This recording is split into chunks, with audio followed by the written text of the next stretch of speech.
किसी गांव में राम नारायण और श्याम नारायण नाम के दो ब्राह्मण रहते थे। राम नारायण बड़ा ही संतोषी और विनम्र स्वभाव का था, किंतु श्याम नारायण लालची और दुष्ट प्रवृत्ति का था। दोनों सगे भाई थे और अलग अलग रहते थे। राम नारायण अपनी पत्नी तथा एकमात्र पुत्री के साथ खुश था। गांव में पूजा पाठ करके अपने परिवार का पेट पालता था। श्याम नारायण अपनी पत्नी तथा दो बेटों के साथ रहता था। उसके दोनों बेटे भी निकम्मे तथा आलसी थे। वे गांव में छोटी मोटी चोरियां करते तथा लोगों को परेशान करते थे। श्याम नारायण भी पूजा अर्चना करता था तथा राम नारायण के जजमानों के यहां भी पूजा करने जबरदस्ती पहुंच जाता था। इस प्रकार राम नारायण के जजमानों की संख्या धीरे धीरे घटती जा रही थी। उसका गुजारा बमुश्किल हो पाता था। जब राम नारायण को लगने लगा कि वो अपने परिवार को इस हाल में जीवित नहीं रख सकेगा, तो उसने परिवार सहित गांव छोड़ देने का फैसला किया। अपनी पत्नी तथा बेटे के साथ वो एक दिन सुबह बैलगाड़ी में सामान रखकर गांव से निकल पड़ा। उसे नहीं पता था कि वो कहां जाएगा। चलते चलते शाम हो गई। राम नारायण ने पत्नी से कहा कि अब शाम हो गई है, हम यहीं रात बिताकर सुबह फिर से प्रस्थान करेंगे। उसने बैलों को पेड़ से बांधकर उन्हें चारा दे दिया और तीनों लोग एक पीपल के पेड़ के नीचे सफाई कर बैठ गए। जंगली जानवरों के भय से उन्हें नींद नहीं आ रही थी, सो उसने एक उपाय सोचा कि क्यों न रस्सियां बना बनाकर रात गुजार ली जाए और जो रस्सियां रात में तैयार हों उन्हें दिन में बाजार में बेचकर उन पैसों से बैलों के लिए चारा और खुद के लिए राशन खरीद लिया जाए। ये सोचकर उसने अपनी पुत्री से कहा, बेटी, बैलगाड़ी में रखी मूंज को कूटकर एवं भिगोकर ले आओ। पिता की आज्ञा का पुत्री ने तुरंत पालन किया। फिर वे रस्सियां बनाने में लग गए। सहयोग देखिए कि उस पीपल के पेड़ पर एक राक्षस रहता था। उसने पंडित की बात सुनी। उसे उन पर दया आ गई। वो राम नारायण के पास आया और हाथ जोड़कर निवेदन किया, पंडित जी, इतनी मजबूत रस्सियां बनाकर क्या करोगे? राम नारायण ने कहा, तुमको बांधेंगे, तुम सारे गांव वासियों को परेशान करते हो। इतना सुनते ही राक्षस ने सोचा कि इसकी पत्नी तथा पुत्री इतनी आज्ञाकारी है कि आज्ञा मिलते ही कहीं मुझे सचमुच बांध न दे। इस भय के कारण राक्षस ने कहा, पंडित जी, मुझे मत बांधो। इस पीपल के नीचे बहुत सी स्वर्ण मुद्राएं एवं अशर्फियां हैं। तुम जितना चाहे ले लो, पर मुझे छोड़ दो। ये सुनते ही राम नारायण, उसकी पत्नी और पुत्री ने मिलकर पीपल के नीचे खुदाई की और ढेर सारी स्वर्ण मुद्राएं और अशर्फियां निकालकर बैलगाड़ी में रखी और जल्दी जल्दी बैलों को हाँकते सुबह से पहले ही अपने गांव वापस आ गए। इस प्रकार राम नारायण सुखी और संपन्न हो गया। ये सब देखकर श्याम नारायण को जलन होने लगी। उसने राम नारायण से इस बाबत पूछा तो उसने सब कुछ सच सच बता दिया। ये जानने के बाद श्याम नारायण भी बैलगाड़ी में सामान रखकर अपनी पत्नी तथा पुत्रों के साथ उस पीपल के पेड़ के पास पहुंच गया। शाम होते ही श्याम नारायण ने अपने बड़े पुत्र को मूंज भिगोकर लाने को कहा, पर उसने मना कर दिया। फिर उसने अपने छोटे बेटे से कहा, उसने भी साफ इनकार कर दिया। पंडिताइन ने भी उसका कहा नहीं माना। हार कर श्याम नारायण ने खुद ही मूंज को कूटकर भिगोया और रस्सियां बनाने लगा। राक्षस फिर आया और उसने विनम्र भाव से पूछा, पंडित जी, इन रस्सियों का क्या करोगे? श्याम नारायण इसी अवसर की तलाश में था। उसने तुरंत कहा, तुम्हें बांधेंगे और क्या करेंगे? ये सुनकर राक्षस ने डपटते हुए कहा, एक कुनबा तो संभाला नहीं, मुझको बांधोगे? भाग जाओ, नहीं तो सारे परिवार को कच्चा चबा जाऊंगा। ये सुनकर श्याम नारायण जल्दी जल्दी सामान समेटकर वहां से भाग खड़ा हुआ। भगवान और भक्त। किसी गांव में एक युवक अपनी बूढ़ी मां के साथ रहता था। वो दिन रात मां की सेवा में लगा रहता था। मां की सेवा के बाद जो समय बचता उस समय वो भगवान की भक्ति करता। गांव के लोग उस युवक को भक्त कहकर पुकारा करते थे। एक दिन जब उसकी मां मृत्यु शैया पर पड़ी थी, वो दर्द से करहा रही थी। वो अपनी मां के पैर दबा रहा था। मां का चेहरा बता रहा था, थकी मांदी मृत्यु के करीब उसकी मां को पुत्र सेवा से बड़ा आराम मिल रहा है। भगवान ने जब ये देखा तो वो भी अपने आप को रोक नहीं पाए। वो उसकी भक्ति से प्रसन्न थे ही, उसकी मातृभक्ति के भी कायल थे। वो तुरंत भक्त के घर में अवतरित हो गए। भक्त को कुछ नहीं पता चला, क्योंकि वो तो अपनी मां की सेवा में तल्लीन था। भगवान पहले तो वहां खड़े रहे, फिर धीरे से उनके कंधे पर हाथ रखा और बोले, भक्त देखो मैं आया हूं। भक्त उसी सेवा भाव से अपनी मां के पैर दबाते दबाते बोला, अभी थोड़ी देर में आना, देखते नहीं मैं अपनी मां की सेवा कर रहा हूं। भगवान भक्त के ये वचन सुनकर अचंभित से रह गए। उनसे वहां से जाया भी नहीं गया, वो वहीं खड़े रहे। भक्त ने जब ये देखा तो उसने धीरे से अपना आसन सरका दिया और कहा, आप आराम से इस पर बैठ जाओ। आप मेरे और मेरी मां के बीच बाधा मत बनो, मुझे मेरी मां की सेवा करते रहने दो। भगवान ने जब ये सुना तो उनके पास आसन पर बैठने के सिवा कोई चारा नहीं था। भक्त था कि उसे मां के अलावा कुछ नजर नहीं आता था। इसलिए तो कहा जाता है कि मां बाप की सेवा करना भी ईश्वर भक्ति के समान है। बुद्धि का चमत्कार। किसी गांव में हरबू नाम का एक गरीब हज्जाम रहता था। एक दिन में केवल उसे उतने ही पैसे मिलते थे कि केवल चावल खरीद सकता था, दाल नहीं। घर जाकर क्या कहेगा, आज फिर उसके बीवी बच्चों को भूखे पेट सोना पड़ेगा। इसी उधेड़ बुन में वो घर को लौट रहा था। आज घर जाने का मन ही नहीं कर रहा था उसका। घर की राह के बीच एक जंगल पड़ता था। अक्सर लोग शाम को उस रास्ते से जाने से कतराते थे, पर उस दिन हरबू घर की चिंता में सोचते सोचते न जाने कब उस जंगल के बीच पहुंच गया, उसे पता ही नहीं चला। उसका ध्यान तब टूटा जब अचानक एक भूत उसके सामने आ गया। वो उसकी गर्दन पकड़कर बोला, बहुत दिनों बाद आज अच्छा खाना मिला है, आज तो दावत होगी। हरबू उस भूत को देखकर पहले तो डरा, फिर कुछ सोचकर के उसके बाद उसके बीवी बच्चों का क्या होगा। वो हिम्मत करके भूत से भी ज्यादा तेज आवाज में चिल्लाते हुए बोला, दावत दावत तो आज मेरी होगी। केवल एक भूत पकड़ा था, सोच रहा था कि इस एक भूत से मेरा क्या होगा। अच्छा हुआ जो तुम मिल गए। हरबू की बात सुनकर भूत सोचने लगा कि ये कौन सा बड़ा भूत है जो भूतों को ही खाता है। हरबू ने अपने थैले से हज्जाम वाला शीशा निकालकर भूत को दिखाया और बोला, देख एक भूत इसमें बंद है, अब तुझे भी इसमें बंद करूंगा, फिर घर जाकर दावत उड़ाऊंगा। शीशे में अपनी शक्ल देखकर उसे दूसरा भूत समझकर वो भूत हाथ जोड़कर हरबू से बोला, मुझे छोड़ दो, मैं तुम्हें बहुत धन दौलत दूंगा। हरबू भूत को हड़काते हुए बोला, उस धन दौलत से क्या होगा, वो तो मेरे पास भी है। भूत बोला, अच्छा तो मैं तुम्हें ऐसे जादुई सोने के सिक्के दूंगा जो कभी खत्म नहीं होंगे, जितने खर्च करोगे उतने बढ़ जाएंगे। ये सुनकर हरबू बोला, अच्छा दिखा कैसे हैं तेरे जादुई सिक्के। भूत भागकर जादुई सिक्के ले आया और हरबू को देते हुए बोला, इन्हें ले लो और मुझे छोड़ दो। सिक्के लेकर हरबू बोला, अच्छा ठीक है, जा तुझे छोड़ दिया। हरबू की बात सुनकर भूत वहां से 9-11 हो गया। हरबू जादुई सिक्के लेकर बाजार गया और खाने पीने का सारा सामान लेकर खुशी खुशी घर की ओर लौट पड़ा।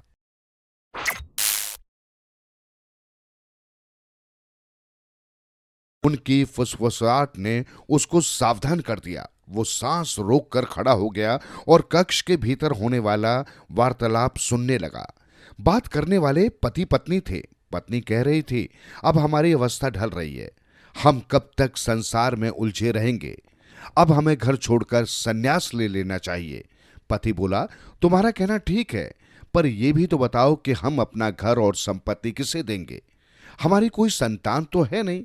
पत्नी ने कहा, जब सब कुछ छोड़ना ही है तो चिंता किस बात की, जो होना है तो होगा, हमें तो अपनी साधना करनी है। पति बोला, हम समाज में जीते हैं, ऐसी निरपेक्षता की बात ठीक नहीं है। पत्नी बोली, संसार में बच्चों की कौन सी कमी है, सुबह सुबह गुरुकुल में चलो, वहां सैकड़ों विद्यार्थी पढ़ते हैं, सबसे पहले जो विद्यार्थी मिले उसको सब कुछ सौंपकर निश्चिंत हो जाओ। पति बोला, तुम्हारा ये सुझाव मुझे अच्छा लगा। मैं आज रात कागजात व्यवस्थित कर लेता हूं, तुम भी अपना काम निपटा लो। चोर ने ये सब सुनकर सोचा, चोरी का झंझट छोड़कर अब मुझे विद्यार्थी का रूप धारण करना चाहिए। मैं अभी से जाकर दरवाजे के पास खड़ा रहूंगा। पहला विद्यार्थी होने के कारण ये मुझे अपनी संपत्ति देना चाहेंगे। इस प्रकार मेरा काम बन जाएगा और मैं चोरी के अपराध से भी बच जाऊंगा। ये विचार कर चोर उसी समय चलकर गुरुकुल पहुंचा। विद्यार्थियों की समय सारिणी की जानकारी कर वो दरवाजे के पास खड़ा हो गया। पूर्व निर्धारित योजना के अनुसार सूर्योदय के साथ ही पति पत्नी ने गुरुकुल में प्रवेश किया। तब तक वहां कई विद्यार्थी आ चुके थे। इस गुरुकुल के 2 दरवाजे थे। चोर जिस दरवाजे पर खड़ा था, पति पत्नी उधर से नहीं आए। वो पहला विद्यार्थी बनकर खड़ा था, पर अंतिम हो गया। अब कोई दूसरा उपाय तो था नहीं। वो खड़ा खड़ा देखने लगा। पति पत्नी सबसे पहले जिस विद्यार्थी से मिले, उसका परिचय पूछा, उसे अपने साथ चलने के लिए कहा। उसने कारण जानना चाहा। उन्होंने बताया कि वे सन्यासी बनना चाहते हैं, इसलिए अपना घर और संपत्ति उसे दे देंगे। विद्यार्थी ने पूछा, आप अपना धन वैभव क्यों छोड़ रहे हैं? पति पत्नी बोले, धन पाप का मूल है। ये बात सुनते ही विद्यार्थी ने कहा, धन पाप का मूल है तो मेरे गले में क्यों डालते हैं? मुझे नहीं चाहिए आपकी संपत्ति। पति पत्नी उस विद्यार्थी को छोड़कर दूसरे के पास पहुंचे। उसने भी वही उत्तर दिया। एक एक करके उस पंक्ति में खड़े सब विद्यार्थी असहमत हो गए। आखिर में वे दोनों वहां पहुंचे जहां वो चोर कल्पना लोक में विहार कर रहा था। पति पत्नी दोनों की आत्मीय निगाह उस पर पड़ी। उसने हाथ जोड़कर उनका अभिवादन किया। वो बोले, बेटा एक काम करोगे? उसने पूछा, कौन सा काम? वे बोले, बेटा हम सन्यास लेना चाहते हैं, पर हमारे मार्ग में एक बाधा है, हमारी धन संपत्ति। हम उसका स्वामी तुम्हें बनाना चाहते हैं। तुम इसे संभाल लो तो हम जल्दी से जल्दी इस कीचड़ से निकलें। अब तक जिसके मन में धन की बेचैनी बढ़ती जा रही थी, उसको एक झटका सा लगा। जो धन पाप का मूल है, जो कीचड़ है, जिसे लेने के लिए कोई तैयार नहीं है, उसे मैं क्यों लूं? इस विचारधारा की प्रेरणा से वो बोल उठा, श्रीमान, यदि आप इधर वाले दरवाजे से आकर सबसे पहले मेरे सामने ये प्रस्ताव रखते तो मैं एक क्षण भी विलंब किए बिना आपकी बात मान लेता।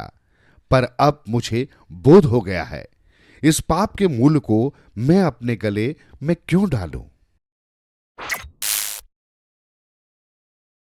गलती का एहसास।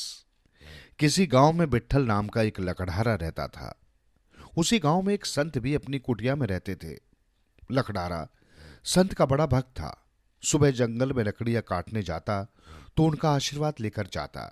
लकड़ियां बेचकर वो अपना और अपने परिवार का भरण पोषण करता था। एक बार उसकी पत्नी बीमार हो गई। वो उसे वैद्य को दिखाने के लिए शहर ले जाना चाहता था, मगर उसके पास इतने पैसे नहीं थे। 2 दिन से जंगल से लकड़ियां भी नहीं ला सका था। वो साहूकार के पास गया और उससे 50 रुपए उधार मांगे। विट्ठल ईमानदार आदमी था। साहूकार ने तुरंत उसे 50 रुपए दे दिए। वो पत्नी को वैद्य के पास ले गया। बीमारी में पूरे 50 रुपए खर्च हो गए, लेकिन पत्नी ठीक हो गई। अब विट्ठल को साहूकार के ऋण की चिंता हुई। वो खूब मेहनत करने लगा, मगर उस कमाई से घर का खर्च ही मुश्किल से चल पाता था। एक दिन दोपहर को लकड़ी काटते काटते विट्ठल का सारा शरीर पसीने से भीग गया। तभी राम राम जपते संत उधर आ निकले। विट्ठल ने उन्हें हाथ जोड़कर प्रणाम किया। संत ने कहा, आज तुम कुटिया में नहीं आए, क्या कारण था? मैं यही पूछने आया हूं। संत की बात सुन विट्ठल की गर्दन शर्म से झुक गई। सकुचाते हुए बोला, महाराज मैं सारा दिन परिश्रम करता हूं, फिर भी 2 समय की रोटी नहीं जुटा पाता।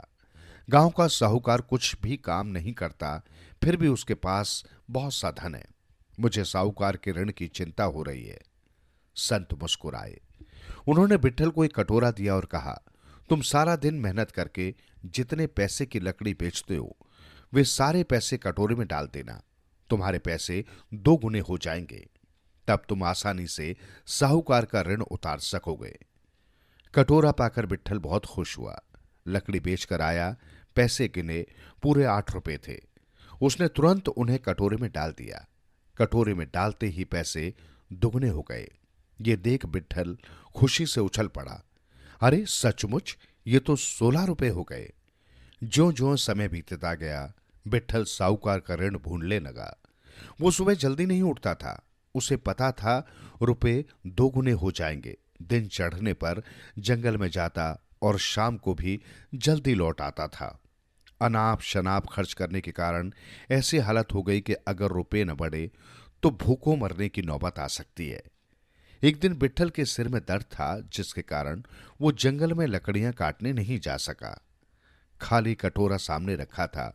वो सोच रहा था आज परिवार भूखा सोएगा। तभी संत वहां आ गए। विट्ठल ने उठकर प्रणाम किया। संत ने कहा, बहुत भूख लगी है। विट्ठल चुप था। उसने मुख से एक भी शब्द नहीं निकाला।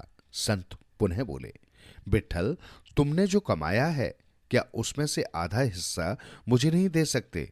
विट्ठल ने भीगी आंखों से संत को सारी कहानी सुना दी। मुस्कुराते हुए संत ने अपनी झोली में से कुछ फल निकालकर विट्ठल को दिए और कहा, जब तुम गरीब थे तो आत्मनिर्भर थे, लेकिन ज्यों ही तुम कटोरे पर निर्भर रहने लगे, तुम्हारी काम करने की शक्ति नष्ट हो गई। गलती विट्ठल की समझ में आ गई थी। उसने संत को कटोरा वापस कर दिया। हिंसा मन की भी होती है।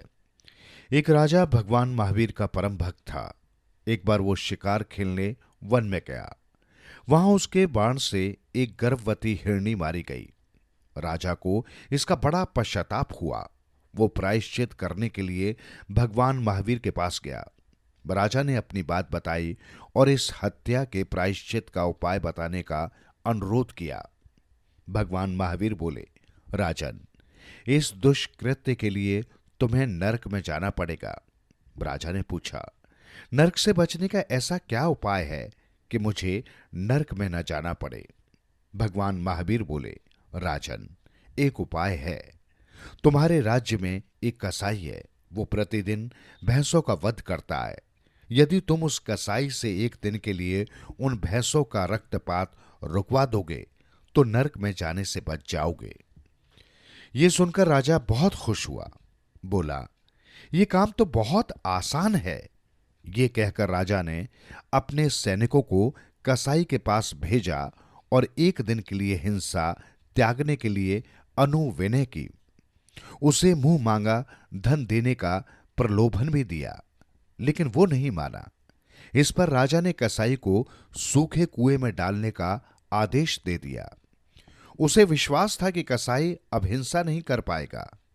अगले दिन राजा भगवान महावीर के पास गया और सारी बात बताकर कहा कि कसाई अब हिंसा नहीं कर पाएगा। भगवान महावीर ने मुस्कुराते हुए कहा, राजन, ये तुम्हारा भ्रम है।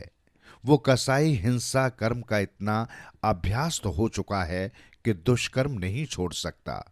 विश्वास न हो तो अंधकूप में जाकर देखो। राजा कुएं पर गया और झांक कर देखा। कसाई अंधकूप में भैंसों की आकृति बनाकर उनको काट रहा था। कभी कभी किसी गलती का पश्चाताप एक दिन में नहीं किया जा सकता। उसी तरह जैसे बुरे आदमी की बुराई को एक दिन में खत्म नहीं किया जा सकता। ईश्वर के दर्शन। एक व्यक्ति परमात्मा को प्राप्त करना चाहता था। परमात्मा के चरणों में समर्पित हो जाने की उसकी बड़ी इच्छा थी। उसने अपने गुरुजी से पूछा कि मैं क्या करूं गुरुजी? गुरु ने कहा, तुम वृंदावन जाओ, पर ध्यान रहे वृंदावन पहुंचते पहुंचते तुम्हें सब कुछ त्याग करना होगा, तभी तुम परमात्मा की शरण में जा सकोगे। वो व्यक्ति गुरु के कहे अनुसार वृंदावन के लिए पैदल ही चल दिया। ज्यों ज्यों वो रास्ते में आगे बढ़ने लगा, अपने साथ लाई हुई तमाम चीजें त्याग करते हुए उन्हें राह में ही छोड़ता रहा। जब वो वृंदावन की सीमा पर पहुंचा तो उसके पास मात्र एक जोड़ी कपड़े ही बचे थे। सोच रहा था कि मंदिर में प्रवेश के समय जब स्नान करूंगा तो वो कपड़े बदलने के काम आ जाएंगे। जैसे ही वो व्यक्ति मंदिर के पास पहुंचा तो द्वारपालों ने उसे बाहर ही रोक दिया। द्वारपाल बोले, मंदिर में भीतर तो वही जाता है जिसके पास कुछ भी न हो। द्वारपालों की बात सुनकर वो व्यक्ति रोने भी लगा और हंसने भी लगा। फिर बोला, आप लोग शायद पागल हो गए हो। मेरे पास सामान बचा ही क्या है। ये एक पोटली है जिसमें मात्र एक जोड़ी कपड़े हैं जो मैंने ईश्वर दर्शन से पूर्व स्नान के लिए बनाए हैं। द्वारपाल ने कहा, तुम्हारी बात ठीक है कि पोटली में एक जोड़ी कपड़े ही बचे हैं, मगर पोटली में एक जोड़ी कपड़े ही होते तो हम तुम्हें भीतर चले जाने देते। पर इसमें अभी तुम्हारा वो अहंकार छुपा है। परमात्मा तो तुम्हें बिना स्नान के भी स्वीकार कर लेगा, लेकिन तुम हो कि सोचे जा रहे हो कि बिना स्नान ईश्वर के दर्शन कैसे होंगे। तुमने सब कुछ तो त्याग दिया, पर अपनी सोच और अहंकार नहीं त्यागा। बेईमानी का फल। बहुत समय पहले की बात है। किसी गांव में एक किसान रहता था। उसके दो बेटे थे। बड़ा बेटा दुष्ट और बेईमान प्रवृत्ति का था। छोटा बेटा भला और ईमानदार था। बड़ा बेटा शादीशुदा था और छोटा बेटा कुंवारा। एक बार किसान बीमार पड़ गया और थोड़े दिनों की बीमारी में ही चल बसा। बड़ा बेटा बीमारी का बहाना बनाकर खिसक गया। पिता की अंतिम क्रिया में उसने भाग नहीं लिया। किसान की अंतिम क्रिया उसके छोटे बेटे ने की। पिता की अंतिम क्रिया कर छोटा बेटा घर लौटा। उसने पिता की कीमती वस्तुएं बड़े भाई से देखने के लिए मांगी, पर बड़े बेटे और उसकी पत्नी ने सभी कीमती वस्तुएं दिखाने को मना कर दिया। बड़े भाई ने कहा, पिताजी ने घर के अलावा कोई दूसरी संपत्ति छोड़ी ही नहीं थी। मेरी तो पत्नी है, बच्चे हैं, जबकि तू कुंवारा है, इसलिए इस घर पर मेरा ही अधिकार रहेगा। तू यहां से चला जा। छोटे भाई ने इसका विरोध नहीं किया। वो चुपचाप घर छोड़कर चला गया। चलते चलते वो गांव से दूर पर्वत की तराई में पहुंचा। वहां उसने एक छोटी सी झोंपड़ी बनाई। एक कुत्ता और बिल्ली को उसने अपना साथी बनाया। वर्षा ऋतु शुरू होने वाली थी। उसने तराई के आसपास की जमीन को जोतकर खेती करने का निश्चय किया ताकि पेट भरने का इंतजाम हो सके। उसके पास बैल नहीं थे। उसने लकड़ी का एक छोटा सा हल बनाया। बिल्ली और कुत्ते को हल में जोता, लेकिन बिल्ली और कुत्ता हल कैसे खींचते। सामने एक पहाड़ था। पहाड़ ने यह दृश्य देखा, उसे दया आई और वो जोर से हंसने लगा। पहाड़ को हंसता देखकर लड़के ने उसकी ओर देखा तो उसके मुंह से हीरे, माणिक और मोहरे चमकती दिखाई दी। वो एक थैली लेकर पहाड़ के मुंह में कूद पड़ा।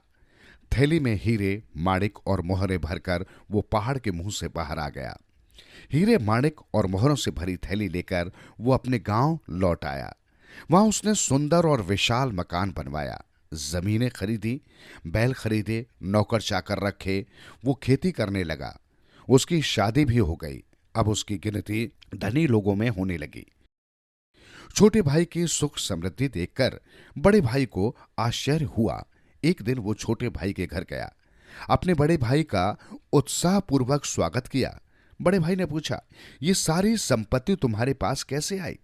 छोटे भाई ने बड़े भाई को सच्चाई बता दी। बड़ा भाई लालची था। उसको भी छोटे भाई की तरह धनवान बनने की इच्छा हुई। वो भी गांव छोड़कर पर्वत की तराई में रहने लगा।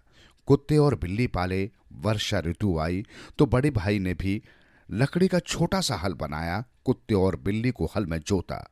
कुत्ता और बिल्ली हल खींचने लगे। पहाड़ ने ये दृश्य देखा, वो हंसने लगा। इस बार पहाड़ के हंसने में दया नहीं थी। पहाड़ के हंसने की आवाज सुनकर बड़े भाई ने पहाड़ के मुंह की ओर देखा। उसने पहाड़ के मुंह में हीरे, माणिक और मोहरे देखी। वो तुरंत पहाड़ के मुंह में कूद पड़ा। वो अपने साथ बड़ा सा बोरा ले गया था। वो जल्दी जल्दी मोहरे और हीरे, माणिक बोरे में भरने लगा। पहाड़ उसके लोभ को ताड़ गया था। उसने गुस्से से अपने दोनों होठ बंद कर लिए। पहाड़ का मुंह बंद हो जाने से बड़ा भाई हमेशा के लिए पहाड़ के मुंह में समा गया। उसे अपनी बेईमानी का फल मिल गया था। मनुष्य को कभी लालच और बेईमानी नहीं करनी चाहिए। जहां तक हो सके सामर्थ्य भर दूसरों की मदद करनी चाहिए। झूठे रिश्ते। एक बार इटली के संत फ्रांसिस के पास एक सत्संगी युवक आया। वो बोला, महाराज, मुझे अपने परिवार के सभी सदस्यों पर बड़ा गर्व है। उनके व्यवहार से मैं संतुष्ट हूं। संत बोले, तुम्हें अपने परिवार के प्रति ऐसी धारणा नहीं बनानी चाहिए। इस दुनिया में अपना कोई नहीं होता। जहां तक माँ बाप की सेवा और पत्नी बच्चों के पालन पोषण का संबंध है, उसे तो कर्तव्य समझकर ही करना चाहिए। युवक को बात जची नहीं। बोला, महाराज, आपको विश्वास नहीं कि मेरे परिवार के लोग मुझ पर अत्यधिक स्नेह करते हैं। यदि एक दिन घर न जाऊं तो उनकी भूख प्यास उठ जाती है, और पत्नी तो मेरे बिना जीवित ही नहीं रह सकती। संत बोले, कल सुबह उठने के बजाय प्राण वायु मस्तक में खींचकर निश्चेष्ट पड़े रहना, मैं स्वयं संभाल लूंगा। दूसरे दिन युवक ने वैसा ही किया। उसे निर्जीव जान घर के सब लोग विलाप करने लगे। इतने में फ्रांसिस वहां पहुंचे। वे उनसे बोले, आप लोग शोक मत करें, मैं मंत्र के बल पर इसे जिंदा कर दूंगा, मगर इसके लिए कटोरी भर पानी किसी को पीना पड़ेगा। उस पानी में ऐसी शक्ति होगी कि पीने वाला तो मर जाएगा, मगर उसके बदले ये युवक जी उठेगा। ये सुनते ही सब एक दूसरे का मुंह देखने लगे। पानी पीने के लिए किसी को आगे न आते देख संत बोले, तब मैं ही पीता हूं। ये सुनकर सब बोल उठे, महाराज, आप धन्य हैं। सचमुच संत महात्मा परोपकार के लिए ही जन्म लेते हैं। आपके लिए जीवन मृत्यु एक समान है। यदि आप जिंदा कर सके तो आपकी बड़ी कृपा होगी। युवक को संत की कथन की प्रतीति हो गई थी। प्राणायाम समाप्त कर वो उठ बैठा और बोला, महाराज, आप पानी पीने का कष्ट न करें। सांसारिक संबंध क्षणिक और मिथ्या होते हैं, ये मैं जान गया हूं। आपने मुझे नया जीवन दिया है, जिससे एक नई बात मुझे मालूम हो गई है। मानव जीवन की महत्ता। पूर्व काल में कश्यप नामक एक बड़ा तपस्वी और संयमी ऋषिपुत्र था। उसे किसी धनवान ने रथ के धक्के से गिरा दिया। गिरने से कश्यप बड़ा दुखी हुआ और क्रोधवश आपे से बाहर होकर बोला, दुनिया में निर्धन का जीना व्यर्थ है, अतः अब मैं आत्महत्या कर लूंगा। उसे इस प्रकार शुभ देखकर देवराज इंद्र उसके पास गीदड़ का रूप धारण करके आए और बोले, मुनिवर, मनुष्य शरीर पाने के लिए तो सभी जीव उत्सुक रहते हैं। आप मनुष्य हैं, ब्राह्मण हैं और शास्त्रज्ञ भी हैं। ऐसा दुर्लभ शरीर पाकर उसे यूं ही नष्ट कर देना, आत्मघात कर लेना, भला कहां की बुद्धिमानी है। जिन्हें भगवान ने हाथ दिए हैं, उनके तो मानो सभी मनोरथ सिद्ध हो गए। इस समय आपको जैसे धन की लालसा है, उसी प्रकार मैं तो केवल हाथ पाने के लिए उत्सुक हूं। मेरी दृष्टि में हाथ पाने से बढ़कर संसार में कोई लाभ नहीं है। देखिए, मेरे शरीर में कांटे चुभे हैं, किंतु हाथ न होने से मैं उन्हें निकाल नहीं सकता। किंतु जिन्हें भगवान से हाथ मिले हैं, उनका क्या कहना। वे वर्षा शीत धूप से अपना कष्ट निवारण कर सकते हैं। सौभाग्यवश वे तो आपको नहीं सहन करने पड़ते। भगवान की बड़ी दया समझिए कि आप गीदड़, कीड़ा, चूहा, सांप या मेढक आदि किसी दूसरी योनि में नहीं उत्पन्न हुए। गीदड़ रूपधारी इंद्र ने कहा, कश्यप, आत्महत्या करना बड़ा पाप है। यही सोचकर मैं वैसा नहीं कर रहा हूं।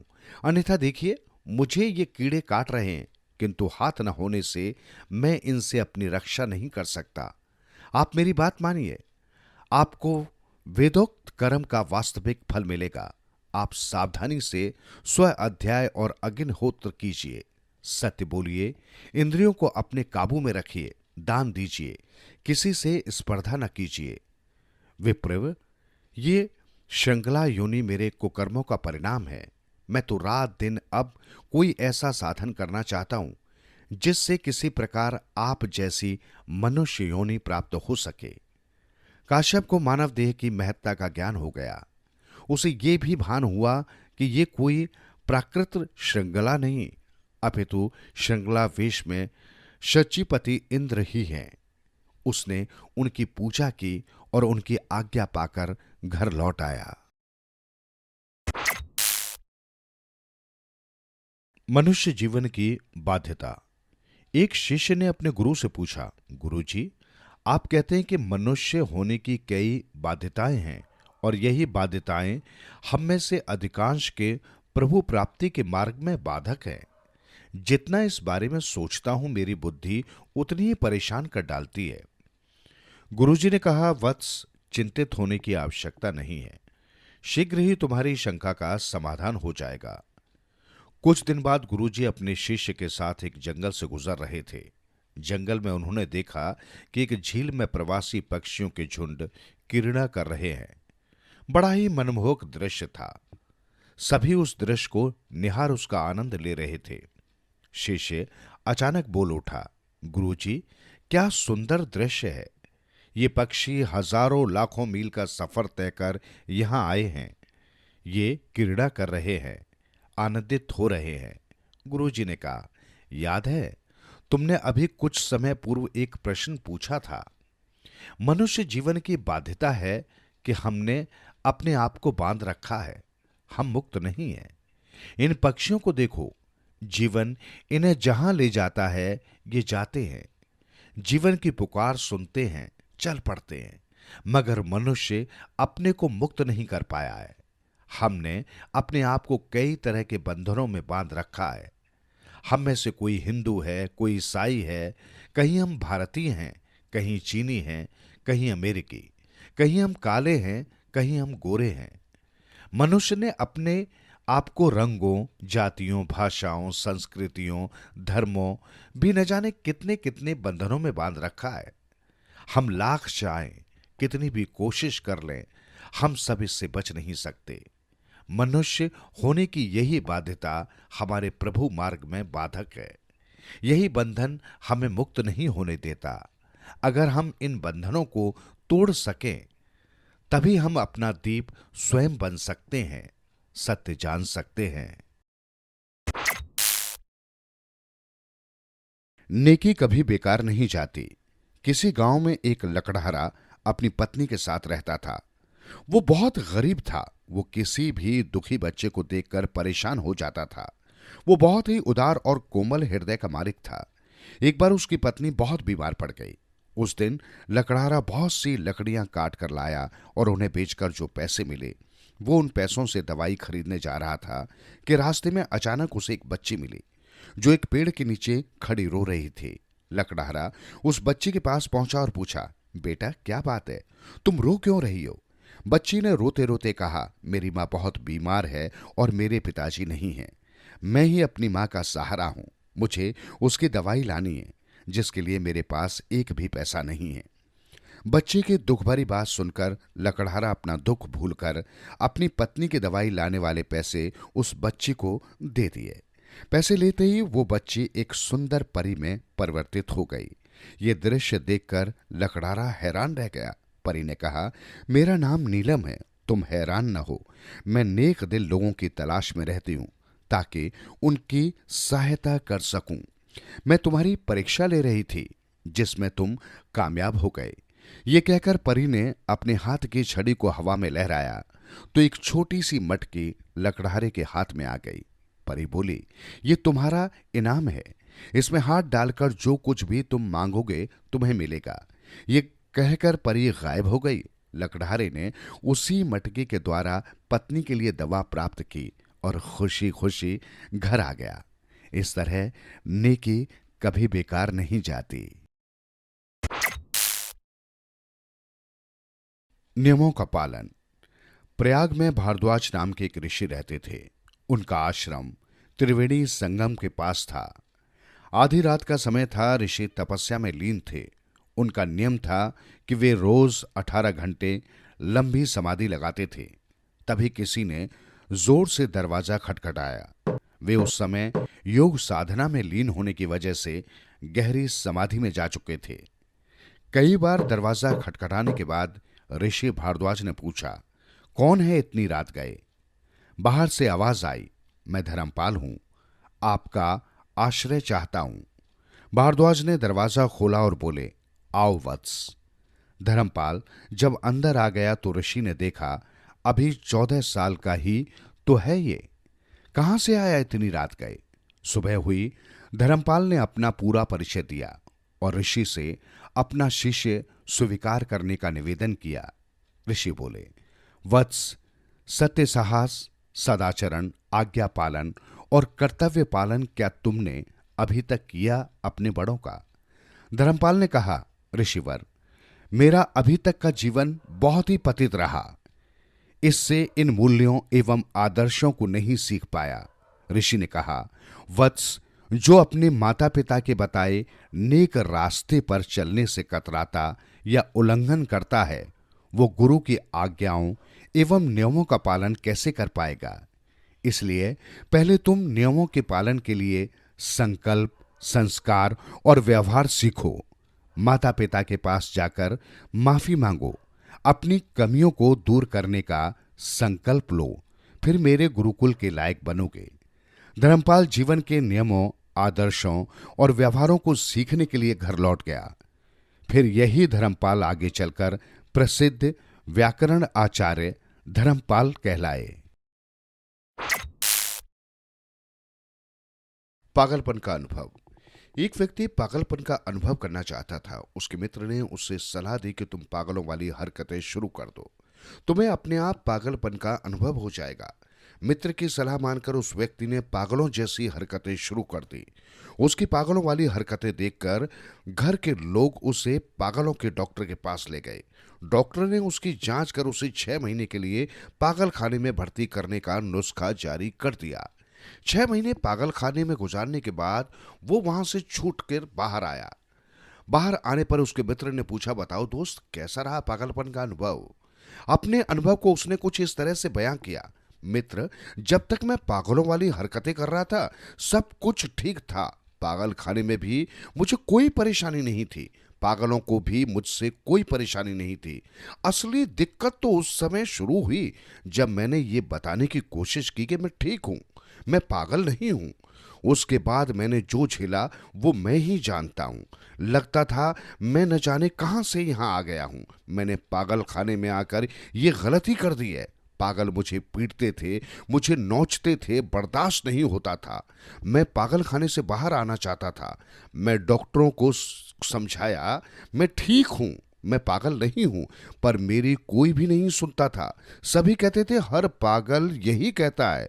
मेरी सुनने को कोई तैयार नहीं था। कहते थे 6 महीने बाद जांच होगी तब देखेंगे। 6 महीने बाद बड़ी मुश्किल से मैं बाहर आ पाया हूं। ठीक यही हाल हमारा है। जब हम दुनिया में दुनिया वालों की तरह से रहते हैं सब कुछ ठीक चलता है, पर जैसे ही कुछ अलग करना चाहते हैं हमारी मुश्किलें बढ़नी शुरू हो जाती हैं। पहलवान का दम। एक उस्ताद अपने शागिर्दों को पहलवानी सिखाया करते थे। उन्होंने अपने एक प्रिय शागिर्द को लगभग सारे दांव पेच सिखा दिए थे। जो भी उस शागिर्द से कुश्ती लड़ता बुरी तरह पराजित हो जाता। धीरे धीरे उसकी ख्याति दूर दूर तक फैल गई। वो घमंडी हो गया। एक दिन उसने बादशाह के पास जाकर कहा, महाराज, पूरे शहर में मेरे जैसा कोई पहलवान नहीं है। बादशाह आश्चर्य से बोले, कोई भी नहीं? शागिर्द ने उत्तर दिया, नहीं। बादशाह बोले, तुम्हारा उस्ताद भी नहीं? शागिर्द ने कहा, नहीं महाराज, वो भी नहीं। ये सुनकर बादशाह ने कहा, तो फिर तुम उससे लड़ते क्यों नहीं? शागिर्द बोला, महाराज, एक तो वो मेरे उस्ताद हैं, दूसरे उनकी उम्र काफी है, इसलिए मैं उनका लिहाज करता हूं। बादशाह को शागिर्द की बातों में अहंकार की बू आई और उन्होंने शागिर्द व उस्ताद में दंगल की घोषणा कर दी। अगले दिन दंगल के समय एक तरफ जवान शागिर्द था तो दूसरी तरफ वृद्ध उस्ताद। लोग शागिर्द को मन ही मन कोस रहे थे। सभी जानते थे कि उस्ताद एक ही दांव में चारों खाने चित हो जाएगा। देखते ही देखते दोनों आपस में भिड़ गए और लोग सांस रोके उन दोनों को देखते रहे। थोड़ी देर बाद उस्ताद ने जोर की पटकी देकर शागिर्द को अधमरा कर दिया। ये देखकर लोगों ने दांतों तले उंगली दबा ली और भीड़ में हैरानी व खुशी के भाव उमड़ पड़े। बादशाह भी अपनी प्रसन्नता व्यक्त करने लगे। इस पर उस्ताद बोला, महाराज, इस हार में मेरे शागिर्द का कोई दोष नहीं। दरअसल आज वाला दांव मैंने सिखाया ही नहीं था, बस आज के लिए बचा कर रखा था। यह सुनकर शागिर्द की आंखों में लज्जा और पश्चाताप के आंसू उमड़ पड़े। फूल की चोट। एक सम्राट था, नास्तिक था। उसने घोषणा कर रखी थी कि उसके राज्य में कोई भी ईश्वर की पूजा नहीं करेगा, कोई भी ईश्वर के अस्तित्व की बात नहीं करेगा। जो भी ऐसा करता पाया जाएगा उसे मौत से कम सजा नहीं मिलेगी। उसके राज्य में एक साधु भी अपने शिष्य के साथ रहता था। साधु और उसका शिष्य चोरी छिपे ईश्वर आराधना किया करते थे। एक दिन शिष्य साधु से बोला, गुरुजी, ये राजा तो मूर्ख है, ये कैसे कहता है कि ईश्वर का अस्तित्व नहीं है। साधु बोला, सुन, मूर्ख इस समय तू है। यहां इस राज्य में चुप रहना ही बुद्धिमानी है। पर शिष्य से नहीं रहा गया।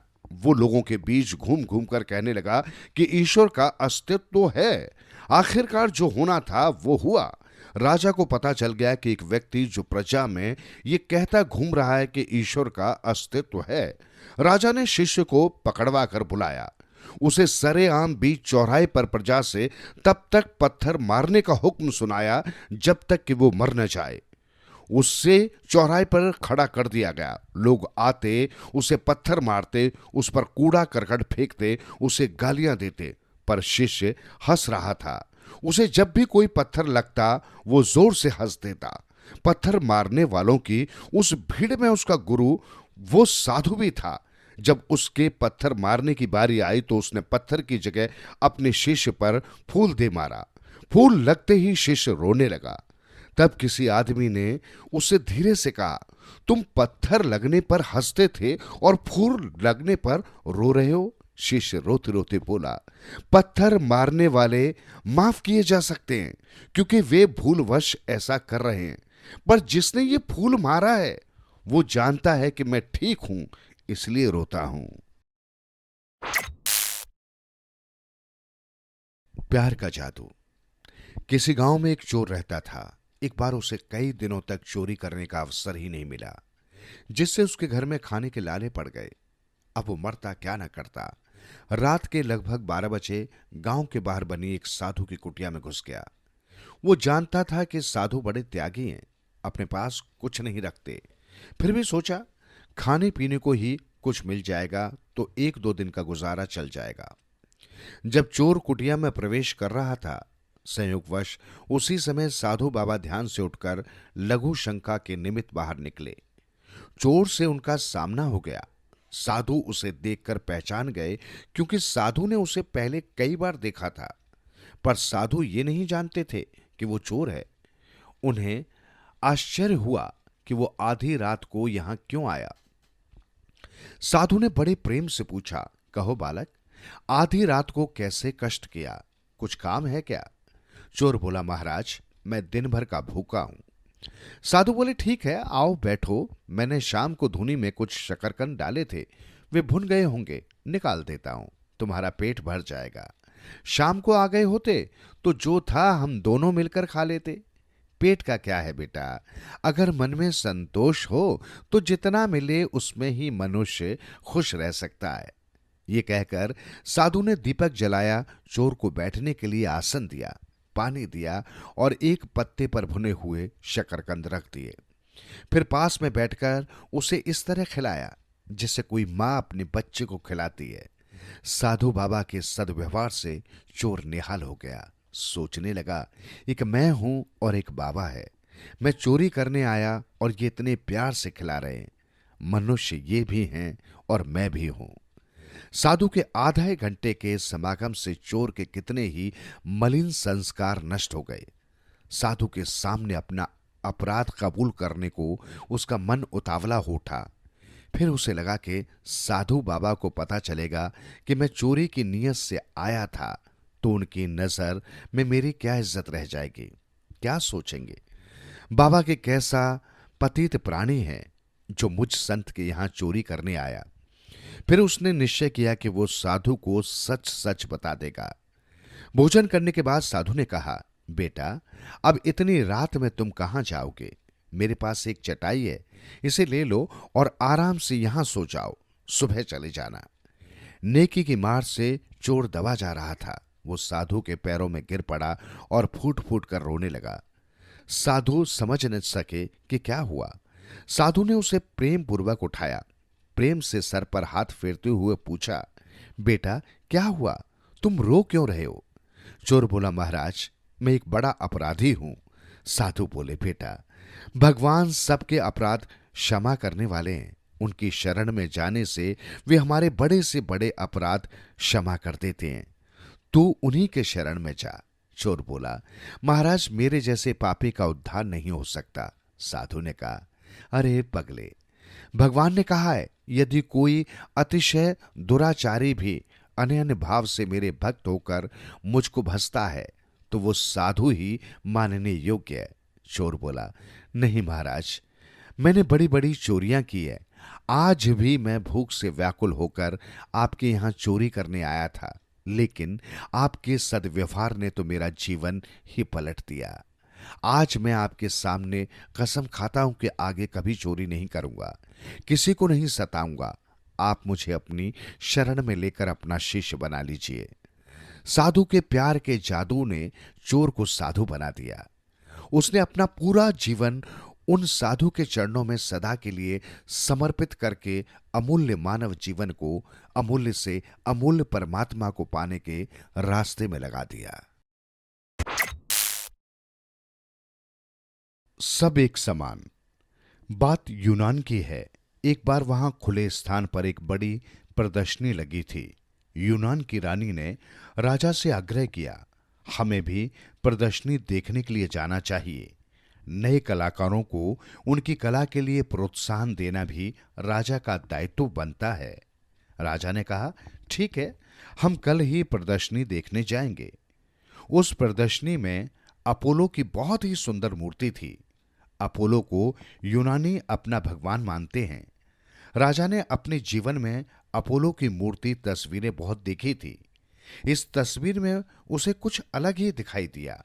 राजा ने पूछा, ये किसने बनाई है? ये सुनकर वहां खड़े सभी लोग खामोश हो गए। किसी को ये पता नहीं था कि उसका बनाने वाला कौन है। थोड़ी देर में ही सिपाही एक लड़की को पकड़ लाए। उन्होंने राजा से कहा, महाराज इस लड़की को पता है कि ये मूर्ति किसने बनाई है, लेकिन ये बताती नहीं। राजा ने उससे बार बार पूछा, लेकिन उसने बताया नहीं। तब राजा ने गुस्से में भरकर कहा, इसे जेल में डाल दो। ये सुनते ही एक नौजवान सामने आया और राजा के पैरों में गिर पड़ा और बोला, अन्नदाता, आप मेरी बहन को छोड़ दीजिए। कसूर इसका नहीं, मेरा है। मुझे दंड दीजिए। ये मूर्ति मैंने बनाई है। राजा ने पूछा, तुम कौन हो? युवक बोला, अन्नदाता, मैं गुलाम हूं। उसके इतना कहते ही लोग उत्तेजित हो उठे। एक गुलाम की इतनी हिमाकत कि भगवान की मूर्ति बनावे। वे उसे मारने दौड़े, लेकिन राजा बड़ा कला प्रेमी था। उसने लोगों को रोका और बोला, तुम लोग शांत हो जाओ। देखते नहीं मूर्ति क्या कह रही है? वो कहती है कि भगवान के दरबार में सब बराबर हैं। यह कहकर राजा ने बड़े आदर से कलाकार को इनाम देकर विदा किया और उसे मुक्त भी कर दिया। सबसे बड़ी बाधा। एक बार राजा चंद्रगुप्त ने विद्वानों की सभा बुलाई। दूर दूर से विद्वान आए। कई दिनों तक शास्त्रार्थ चला। इसमें 12वीं को विजेता घोषित किया गया। राजा चंद्रगुप्त ने उनका यथोचित सम्मान किया और परंपरा के अनुसार उन्हें हाथी पर बिठाकर चंवर डोलाते हुए घर छोड़ने गए। उन्हें देखकर उनके माता पिता की खुशी का ठिकाना न रहा। लेकिन 12वीं ने अपनी मां का तो अभिवादन किया, पर पिता के प्रति ठंडा रवैया अपनाया। पिता ने सभा के बारे में कुछ जानना चाहा तो उन्होंने अनमने तरीके से बात की। उनके इस व्यवहार से उनके माता पिता को दुख पहुंचा। 12वीं को अपनी विद्वता का घमंड हो गया था। राजा ने उन्हें जो सम्मान दिया उससे वो अपने आप को विशिष्ट समझने लगे थे। उन्हें लगने लगा कि उनके सामने उनके पिता भी कुछ नहीं है। लेकिन उनका ये नशा कुछ ही दिनों में दूर हो गया। तब उन्होंने पिता से सामान्य दिनों की तरह संवाद करना चाहा, पर उनके व्यवहार से आहत पिता ने उन पर विशेष ध्यान नहीं दिया। 12वीं ने अपने को उपेक्षित महसूस किया, पर उन्होंने अपनी मां से कारण जानना चाहा तो मां ने कहा, पुत्र, तुमने अपने व्यवहार से अपने पिता को दुख पहुंचाया है। तुम ये कैसे भूल गए कि आज तुम जहां तक पहुंचे हो वहां पहुंचने में उनकी कितनी महत्वपूर्ण भूमिका है। जब तुम शास्त्रार्थ के लिए गए थे तो उन दिनों तुम्हारी विजय के लिए तुम्हारे पिताजी ने विशेष साधना की। उन दिनों वे केवल जल पीकर रहे। आज जिस ज्ञान के बल पर तुम सर्वश्रेष्ठ घोषित हुए हो वो उन्हीं का दिया हुआ है। क्या तुम उनका ऋण कभी चुका सकते हो? भारवी अत्यंत लज्जित हुए। वो दौड़कर अपने पिता के पास गए और चरणों में गिर पड़े। पिताजी ने उन्हें उठाकर गले लगा लिया और कहा, पुत्र भारवी, ज्ञान की प्राप्ति में अहंकार सबसे बड़ी बाधा है। अच्छा है तुमने समय रहते इस बाधा को पहचान लिया और इसे दूर भी कर लिया। समय का उपयोग। एक बार एक साधु एक गांव से गुजर रहा था। उसने देखा कि एक बूढ़ा व्यक्ति अपने जवान बेटे के साथ अपने खेतों की सिंचाई के लिए पानी खींच रहा है। दोनों बैलों की तरह से जुटे कुएं से पानी निकाल रहे हैं। साधु ने देखा पास ही शहर से आया एक व्यक्ति विस्मय से दोनों को इस तरह काम करता देख रहा है। शहरी व्यक्ति के माथे पर चिंता की लकीरें थी। कुछ समय बाद जब उससे नहीं रहा गया तो वो आखिरकार बोल ही पड़ा, बाबा ये क्या कर रहे हो? क्या तुम्हें मालूम नहीं कि अब सिंचाई के नए नए तरीके इजाद हो चुके हैं जिनसे समय और श्रम दोनों की ही बचत होती है? बूढ़े व्यक्ति ने शहरी व्यक्ति को चुप रहने का इशारा किया। फिर वो शहरी व्यक्ति के पास आकर बोला, थोड़ी देर रुक जाओ, मैं अभी कुछ समय बाद तुमसे बात करूंगा। थोड़े समय बाद जब बूढ़े का बेटा रोटी लेने घर चला गया तब बूढ़ा व्यक्ति शहरी व्यक्ति के पास आया और बोला, मुझे मालूम है सिंचाई के नए नए तरीकों के बारे में, पर तुम्हें शायद ये मालूम नहीं कि यदि मैंने उनमें से किसी को भी अपना लिया तो जो ये समय बचेगा हम उसका क्या करेंगे? मेरा लड़का समय बिताने के लिए गलत संगत में पड़ जाएगा, जुआ खेलेगा, आवारागर्दी करेगा। मैं इसे हर समय काम में लगाए रखता हूं ताकि ये बिगड़ न जाए। अब साधु महाराज से भी नहीं रहा गया और वो बोले, मेरी भी बात सुनो। तुम्हें क्यों लगता है समय बचेगा तो लड़का बिगड़ जाएगा? जिस तरह से तुम उसे अभी काम में लगाए रखते हो तो क्या उसी तरह बचे हुए समय में तुम उसे प्रभु ध्यान में नहीं लगा सकते? क्या उसे प्रभु की उपासना करना नहीं सिखा सकते? वो बचे हुए समय को पढ़ने लिखने और कुछ सीखने समझने में लगा सकता है। कोई नया हुनर सीखेगा तो खुद भी संपन्न बनेगा और दूसरे लोगों को भी रोजगार उपलब्ध कराएगा। समय सबको बराबर मिलता है। घड़ी पल न किसी के लिए छोटे होते हैं और न बड़े। जीवन भी सबको 60-70 वर्ष ही मिला होता है। इस अवधि में ही समझदार लोग समय का उपयोग कर तरक्की कर जाते हैं और नासमझ उलझे रहते हैं। समय का उपयोग तो अच्छे बुरे दोनों तरह के काम में किया जा सकता है। सरपंच का न्याय।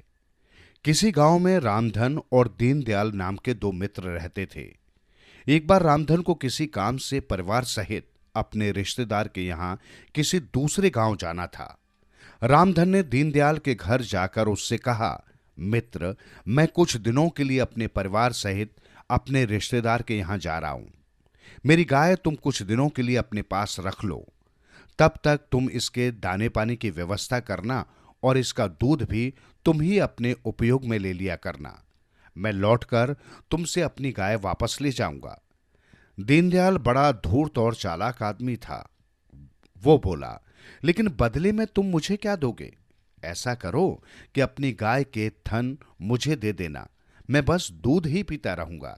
ये कहकर वो जोर जोर से हंसने लगा, मानो वो मजाक कर रहा हो। रामधन ने भी इस बात को मजाक में ही लिया। दीनदयाल ने कागज पर कुछ लिखा और उस पर अनपढ़ रामधन के अंगूठे के निशान ले लिए। रामधन इस बात से अनजान था। वो तो हर बात को मजाक ही समझ रहा था।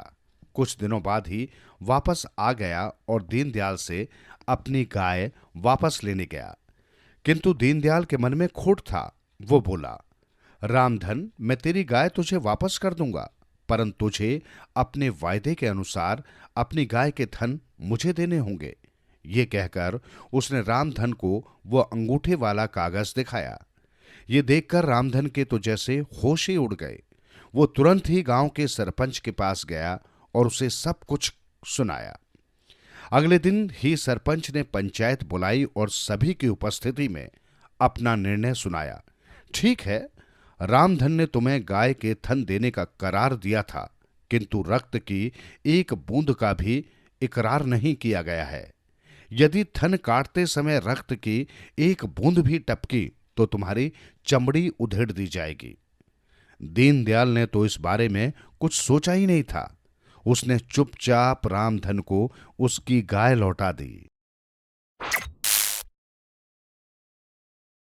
शरीर का मूल। मगध के सम्राट शरणिक ने एक बार अपनी सभा में पूछा कि देश की खाद्य समस्या को सुलझाने के लिए सबसे सस्ती वस्तु क्या है। मंत्रिपरिषद तथा सभा के अन्य सदस्य सोच में पड़ गए। चावल, गेहूं आदि पदार्थ बहुत मेहनत के बाद मिलते हैं, और वो भी तब जबकि प्रकृति का प्रकोप ना हो। ऐसी हालत में अन्न तो सस्ता हो ही नहीं सकता। शिकार का शौक होने के कारण एक अधिकारी ने सोचा कि मांस ही ऐसी चीज है जिसे बिना कुछ खर्च किए प्राप्त किया जा सकता है। उसने मुस्कुराते हुए कहा, राजन, सबसे सस्ता खाद्य पदार्थ तो मांस है। इसे पाने में पैसा नहीं लगता और अनायास ही पौष्टिक वस्तु खाने को मिल जाती है। सबने इसका समर्थन किया, लेकिन मगध का प्रधानमंत्री अभय कुमार चुप रहा। क्षणिक ने उससे कहा, तुम चुप क्यों हो? बोलो, तुम्हारा इस बारे में क्या विचार है? प्रधानमंत्री ने कहा, यह कहना कि मांस सबसे सस्ता है एकदम गलत है। मैं अपने विचार आपके सामने रखूंगा। रात होने पर प्रधानमंत्री सीधा उस सामंत के महल पर पहुंचा जिसने सबसे पहले अपना प्रस्ताव रखा था। उसने द्वार खटखटाया। सामंत ने द्वार खोला। इतनी रात गए प्रधानमंत्री को देखकर वो घबरा गया। उसका स्वागत करते हुए उसने आने का कारण पूछा। प्रधानमंत्री ने कहा, शाम को महाराज शरणिक बीमार हो गए, उनकी हालत खराब है। राजवैद्य ने कहा कि किसी बड़े आदमी के हृदय का 2 तोला मांस मिल जाए तो राजा के प्राण बच सकते हैं। आप महाराज के विश्वास पात्र सामंत हैं, इसलिए मैं आपके पास आपके हृदय का 2 तोला मांस लेने आया हूं। इसके लिए आप जो भी मूल्य लेना चाहें ले सकते हैं, कहें तो लाख स्वर्ण मुद्राएं दे सकता हूं। यह सुनते ही सामंत के चेहरे का रंग फीका पड़ गया।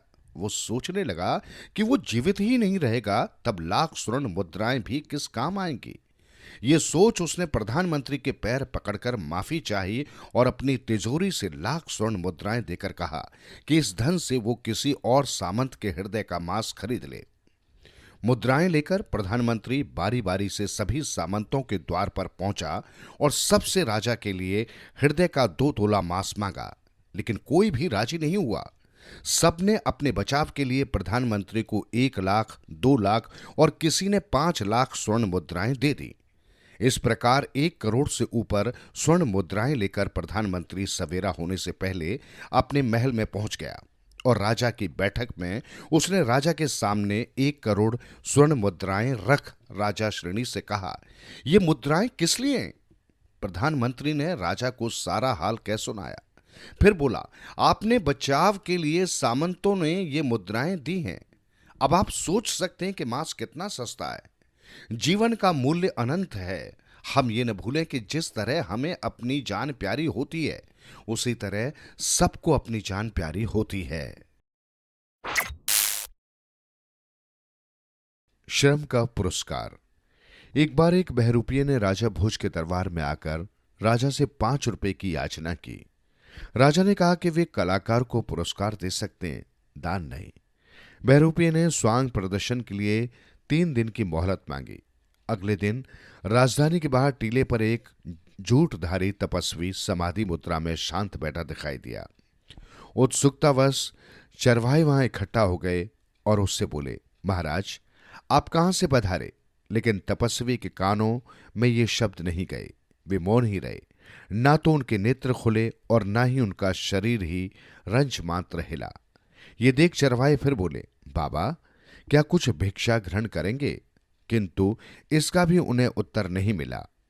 नगर लौटे चरवाहों से उस महान तपस्वी का वर्णन सुनकर सभ्य नागरिकों, सेठों और दरबारियों की सवारियां नगर के बाहर की ओर दौड़ पड़ी। फल फूल, मेवा, मिष्ठान के अंबार लग गए, किंतु साधु ने आंखें नहीं खोली। दूसरे दिन प्रधानमंत्री ने रुपए और रत्नों की राशियां चरणों पर रखते हुए महात्मा से केवल एक बार नेत्र खोलकर कृतार्थ करने की प्रार्थना की, किंतु उसका भी उस साधु पर कोई असर नहीं हुआ। तीसरे दिन राजा भोज स्वयं वहां पहुंचे। लाखों अशरफियां चरणों में रख के साधु से आशीर्वाद की प्रार्थना करते रहे, किंतु तपस्वी मौन ही रहे। चौथे दिन बहरूपिये ने दरबार में उपस्थित हो अपने सफल स्वांग के लिए 5 रुपए पुरस्कार की मांग की। राजा ने कहा, मूर्ख, सारे राज्य का वैभव तेरे चरणों पर रखा था, तब तो तूने एक बार भी आंख खोलकर नहीं देखा और अब मात्र 5 रुपए की याचना कर रहा है। बहरूपिया बोला, उस समय सारे वैभव तुच्छ थे महाराज, तब मुझे वेश की लाज रखनी थी, लेकिन अब पेट की आग अपने शर्म का पुरस्कार चाहती है। सृष्टि का नियम। एक स्त्री का प्यारा इकलौता पुत्र मर गया। उसको बहुत बड़ा शोक हुआ। वो पागल सी हो गई और पुत्र के शरीर को छाती से चिपटाकर चीखती हुई दौड़ रही थी कि कोई दवा दो, कोई मेरे बच्चे को अच्छा कर दो। चिल्लाती हुई इधर उधर दौड़ने लगी।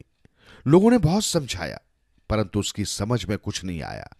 उसकी दयनीय स्थिति देखकर एक सज्जन ने उसे भगवान बुद्ध के पास ये कहकर भेज दिया कि तुम सामने के बौद्ध विहार में भगवान के पास जाकर दवा मांगो, वे निश्चय ही तुम्हारा दुख मिटा देंगे।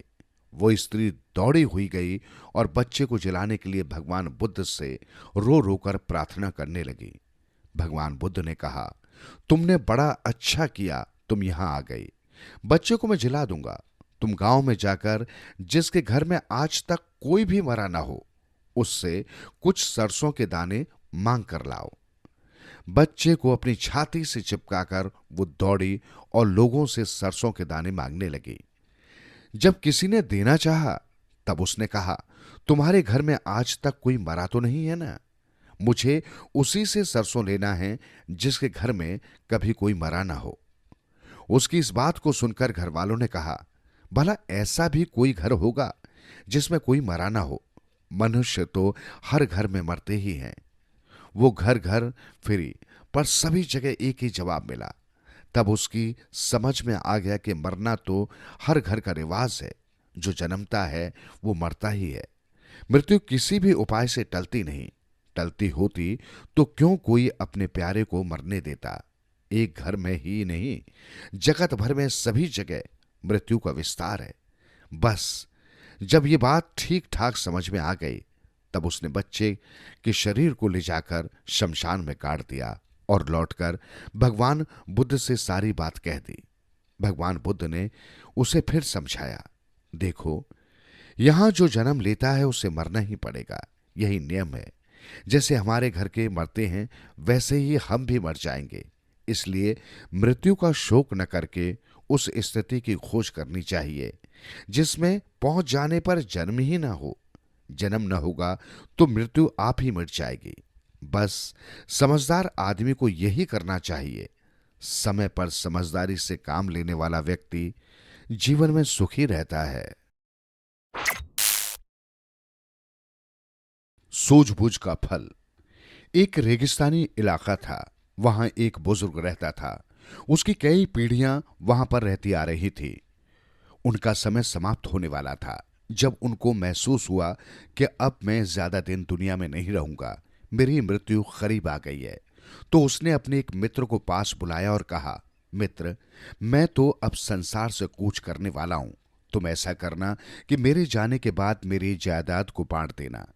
मेरी जायदाद 19 ऊंट हैं।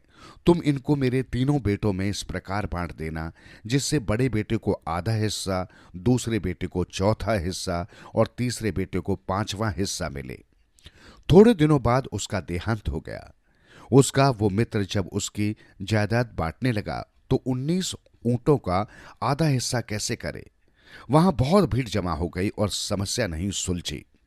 इतने में वहां पर एक सज्जन अपने ऊंट पर आया और भीड़ देखकर रुका कि ये भीड़ क्यों लगी है। पूछने पर पता चला कि 19 ऊंटों को तीनों बेटों में बांटने की समस्या है।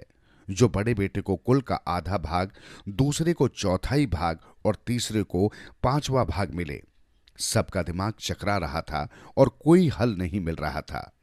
अपने ऊंट पर बैठा हुआ वो आदमी बोला, अगर इजाजत हो तो मैं इस समस्या को हल करूं। उसकी बात सुनकर सब खुश हो गए और सब ने प्रार्थना की कि आप ये फैसला कर दें तो आपकी बड़ी कृपा होगी। उस आदमी ने ऊंट से नीचे उतरकर अपना ऊंट भी उन 19 ऊंटों में मिला दिया और सबको एक लाइन में खड़ा किया। अब 20 ऊंटों के आधे यानी 10 ऊंट बड़े बेटे को दे दिए। दूसरे बेटे ने पूछा कि चौथे हिस्से के मुझे कितने ऊंट मिलेंगे। वो बोला कि मुझे 5 ऊंट मिलने चाहिए। उस आदमी ने कहा, तू 5 ऊंट ले जा। आखिर से तीसरे बेटे से पूछा कि 5वें हिस्से में तुझे कितने ऊंट मिलने चाहिए। वो बोला, मुझे 4 ऊंट मिलने चाहिए। उस आदमी ने कहा, तुम अपने 4 ऊंट ले जाओ। इस प्रकार 19 ऊंट उन 3 भाइयों को मिल गए और 20वां ऊंट उस सज्जन के पास रह गया।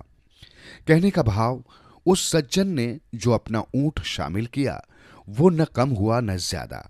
उसका ऊंट उसके पास ही रहा और इतना बड़ा मामला हल हो गया। इसी तरह से इस एक परमात्मा को हम जहां भी शामिल करते जाएंगे, हमारी मुश्किलें दूर होती जाएंगी, समस्याएं हल होती जाएंगी, हमारी गलत भावनाएं, द्वेष की भावनाएं समाप्त होती जाएंगी। आज संसार को विनाश से बचाने के लिए आवश्यक है कि हम कोई ऐसा रास्ता निकालें जिससे भौतिक शक्तियों पर अध्यात्म का नियंत्रण हो और प्रत्येक कार्य में परमात्मा को हाजिर नाजिर समझकर शामिल करें।